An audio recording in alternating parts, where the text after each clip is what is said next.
गुढीपाडवा सणानिमित्त ठाण्यात श्री कोपिनेश्वर सांस्कृतिक न्यास या संस्थेच्या वतीनं नववर्ष स्वागत यात्रा काढली जाते। या स्वागत यात्रेमध्ये ठाणे शहरातील हजारो नागरिक सहभागी होत असतात। या स्वागत यात्रेदरम्यान वाहतूक कोंडी होऊ नये म्हणून ठाणे पोलिसांनी 30 मार्चला रविवारी शहरात वाहतूक बदल लागू केलेत। रविवारी सकाळी 6 वाजल्यापासून हे वाहतूक बदल लागू असतील।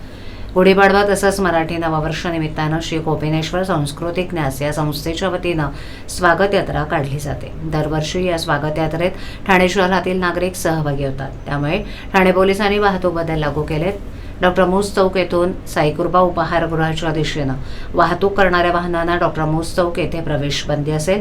इथली वाहनं जांभळे नाका चिंतामणी चौक मार्गे वाहतूक करतील। अलमेडा रोड, वंदना रोड इथून गजानन महाराज चौक मार्गे राम मारुती रोड परिसराच्या दिशेनं वाहतूक करणाऱ्या वाहनांना वंदना टी पॉइंट येथे प्रवेश बंदी असेल। इथली वाहनं खोपट, सरई, टेंभी नाका मार्गे वाहतूक करतील।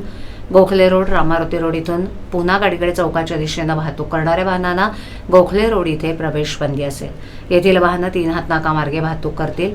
टॉवर नाका इथून गडकरी रंगायतन चौकाच्या दिशेनं वाहतूक करणाऱ्या वाहनांना टॉवर नाकाजवळ प्रवेश बंदी असेल। येथील वाहनं टेंभी नाका मार्गे वाहतूक करतील।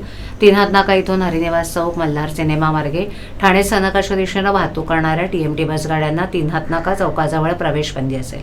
टीएमटी बसगाड्या नितीन कंपनी, टीएमसी चौक, अलमेडा रोड, खोपट, टेंभी नाका मार्गे वाहतूक करतील। सत्यम कलेक्शन दुकानाजवळून विष्णुनगर मार्गे नौपाड्याच्या दिशेनं वाहतूक करणाऱ्या वाहनांना विष्णुनगर इथे प्रवेश बंदी असेल। इथली वाहनं सत्यम कलेक्शन इथून सरळ घंटाळी मंदिर 3 पेट्रोल पंप मार्गे जातील।